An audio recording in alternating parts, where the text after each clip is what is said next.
mà làng ơi chúng vải cho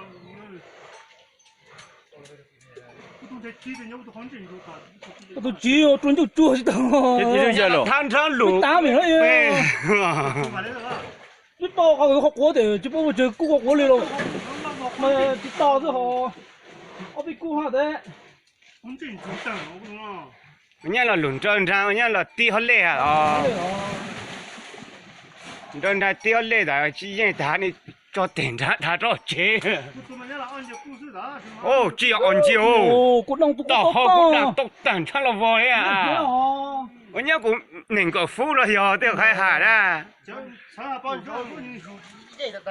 ừ cái này千年茶哎千年茶嘛有第个但第几年他还你他啊 ra từ đây là phải chỉ thao từ nó khá là từ đấy tộc kế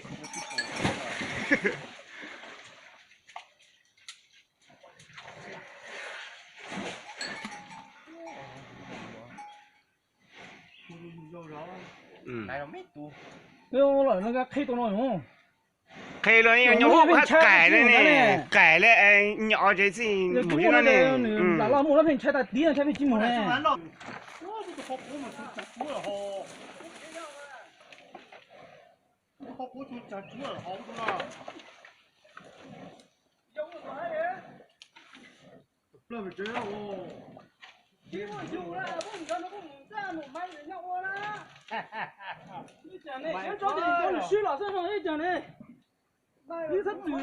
thôi lục chế là Cúp là có tuổi đấy cho đến bây giờ cũng nào đâu cũng là nó muốn lên cũng là một mua đâu bây giờ mua là nó chắc trên nó là ba lúc này cũng nhiều chỉ có cái tập của giờ tôi chỉ nói một tí nữa thôi là nhỏ đó quạt ra ra thì cũng phải chịu khó thì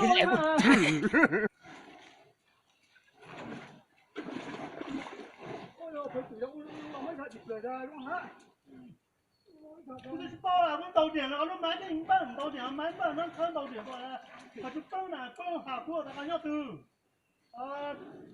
là muốn lời qua phải chữ cho rồi phải chữ là hát lúc tu là quay nó người sơ sơ sơ người tao có lúc đến bán tao lúc bán rồi người tao cũng đã tao lúc đến nó đâu cái chuyện đó phải做的 bây giờ cũng trâu chơi là hello khi nó tôi cũng tao rút chơi cũng tao cũng tôi tìm đâu nó cũng đây là cái đó cũng tao nó tôi thôi chơi bố giờ cũng ca ra cũng tao chỉ lên ra thì họ chơi mà cái tôi họ tôi nó phụ tặng con thế hay dùng chứ chứ bỏ chứ bỏ hay dùng chứ nhớ đó bây giờ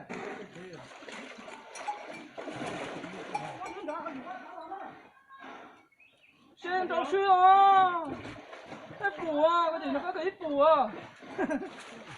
cái này tháo tao đây mà tao long lúc tôi suy cái gì mà tôi mà tôi mà làm ăn được cái phút tao rồi để tôi mà bố là nó bố tao luôn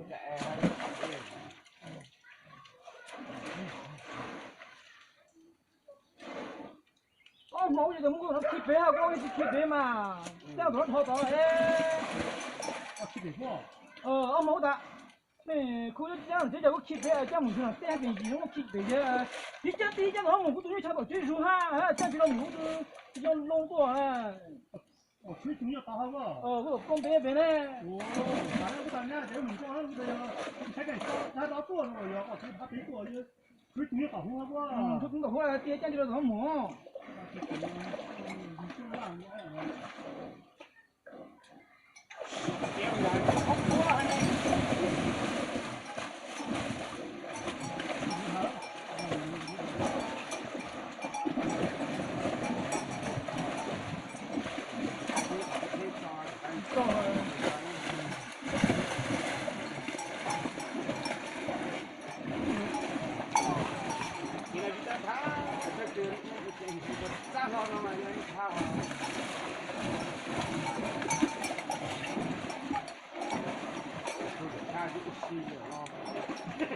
nó có để thịt cu hết rồi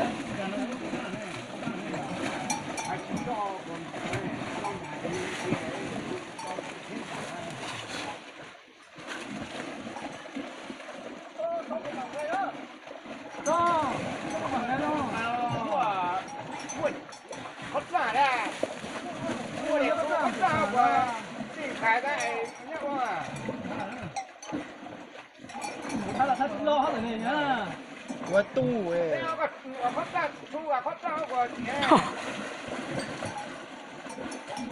Giờ tôi là đây gì nữa đó.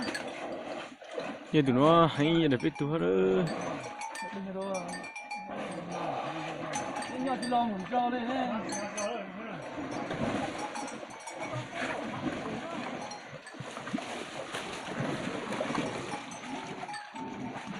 cái chi lỗ ra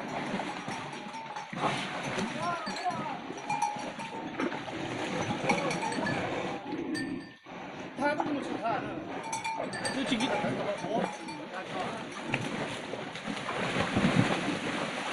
哦，煮了老火，一头煮了我可做呀。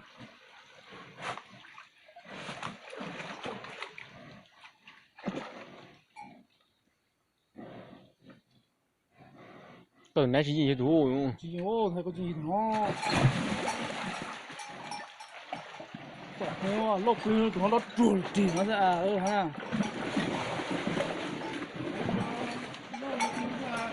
Tôi lo gì tôi được hai gì tôi lâu tôi phong nè.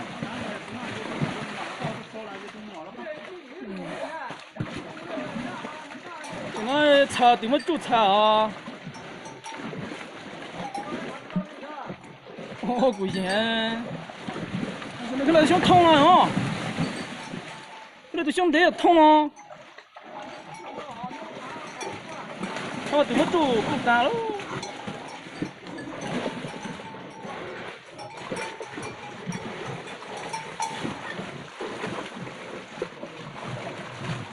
Khi tôi phải tuột ra rồi.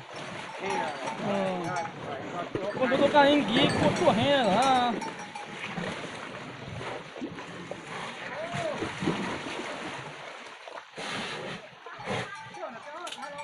Người có mà tha lo hả? Không đi à. Hết tha lo tôi cũng tha ha.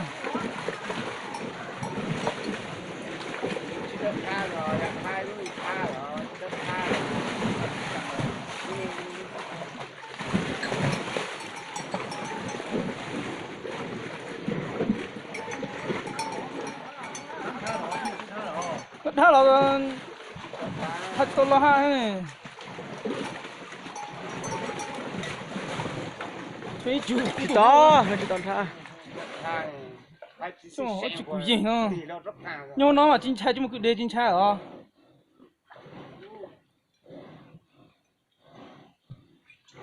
Đâu cũng cả hết rồi cũng cả rồi mà cũng chờ hết. Cả hết là cái số hòn chơi để chỉ cho cột thôi.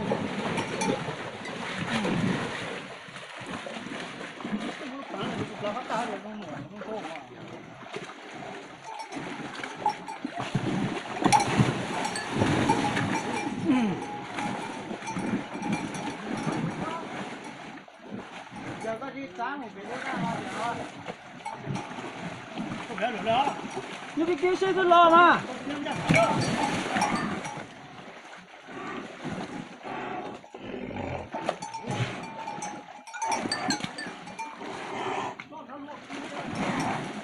Hay lo hay chỉ mà khi tôi phim khi cũng tao hai khi bốc cua hai thôi có gì à. Nhớ khó đen nào mà hay có gì. Bây giờ khó lắm mà chỉ lo luôn. Có tính tha rồi. Một mảng ra một mảng không nói là ăn lúc ấy là cũng giặt sụp hết rồi chắc cũng giặt kia rồi không thu nè cho sao tại hết không bị tu mà chính trái lúc nó ra tôi tỏ được tỏ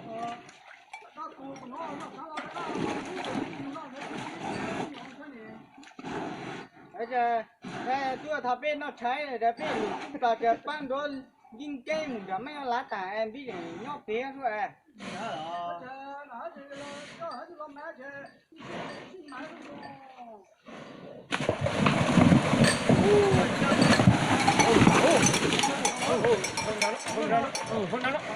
Một bên đó ta.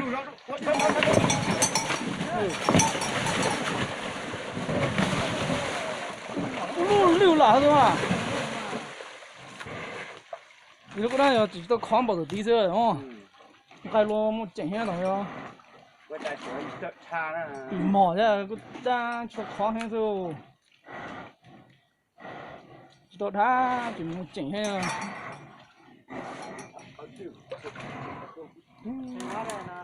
这个路啊，我们穿了好路。有这个老李老大，好多大木了，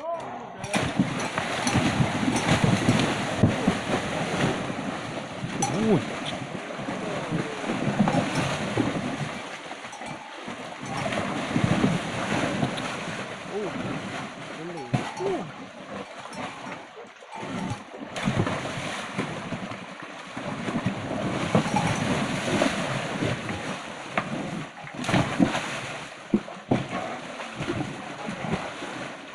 我去他了，我就。查。这个呢？这个买的啊，不知道得里喽。在现在婚礼都做这查了。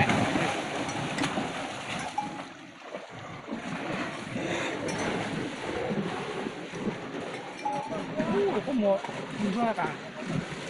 我碰到了。哦，好麻的啥个呢？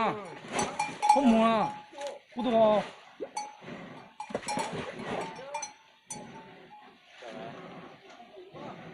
lập đùa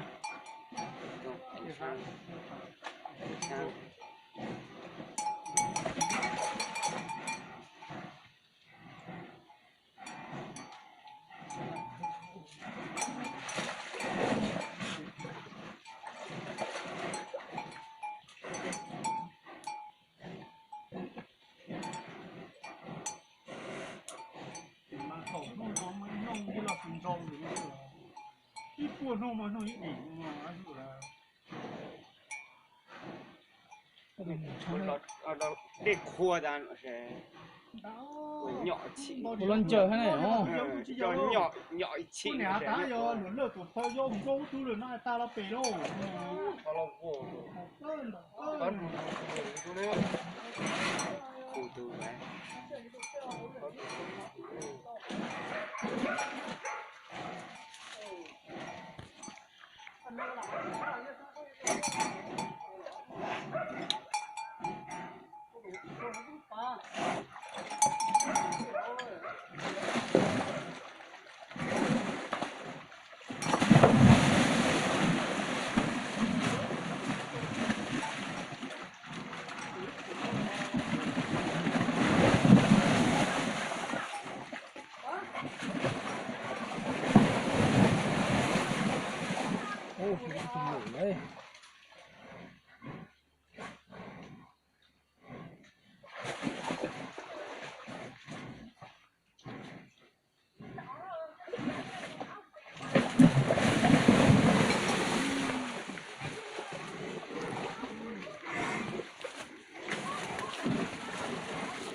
biết hút ta mà thôi nó cua nó xa rồi lại nó lộn nó một này xả lại lo lên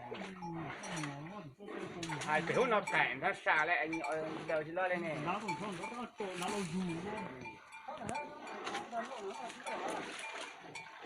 出来他们还老家就撸是呢，撸了老人这样的撸要么丢毛了撸是撸，那你要是用进菜哈呢。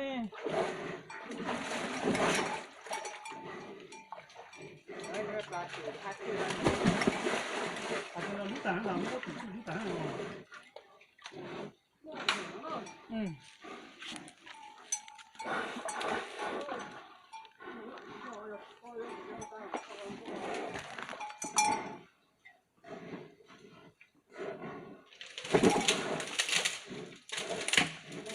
好了，我收走。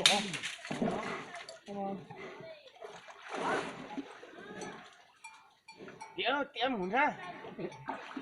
点母好呢，要洗肉。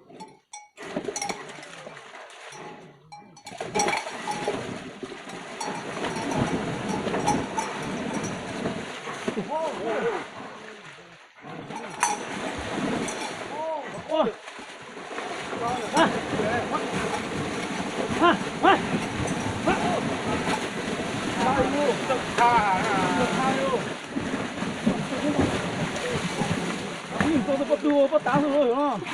Rồi sao? Thà mà thật khó hay chết thà thế mà thà này ta có đi ta đi đó hay chú còn có chút số thôi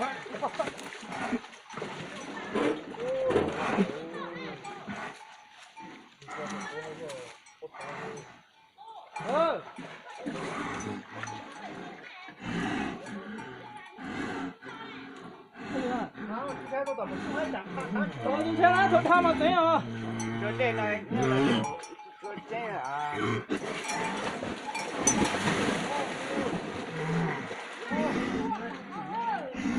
rồi có bu khuôn lắm bà rồi tha đi nào hả nhổ chịu tha đấy mà Rồi rồi.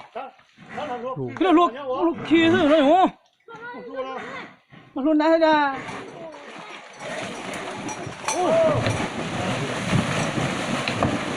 ít tha đấy nè chích tha đi có cái chích thì có chích đẹp luôn nè ta giờ khu cái cho chích quần bảng rồi Nó có chấm cải không? Chú nó phải xài lông xài nè. Nó có chấm cải không?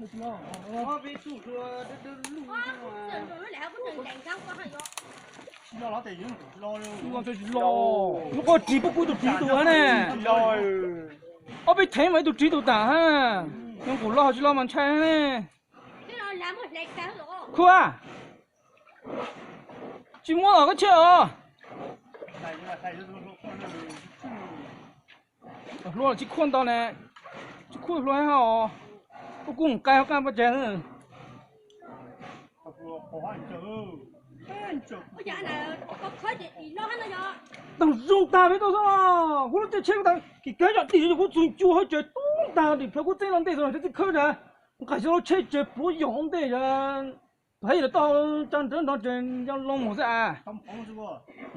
chúng tôi chỉnh chuẩn này nó bắt đầu chứ tôi nói là chú chỉnh chuẩn nó tôi ha Anh nhà tỏi mà để chụp không có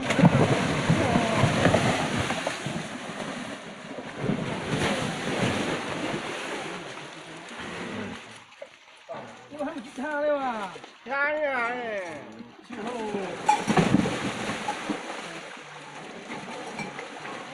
đi có sủi đi rồi nè hay à Để nó cũng là đi ơi. Hey! Hey! Hey! Hey! Hey! Hey! Hey!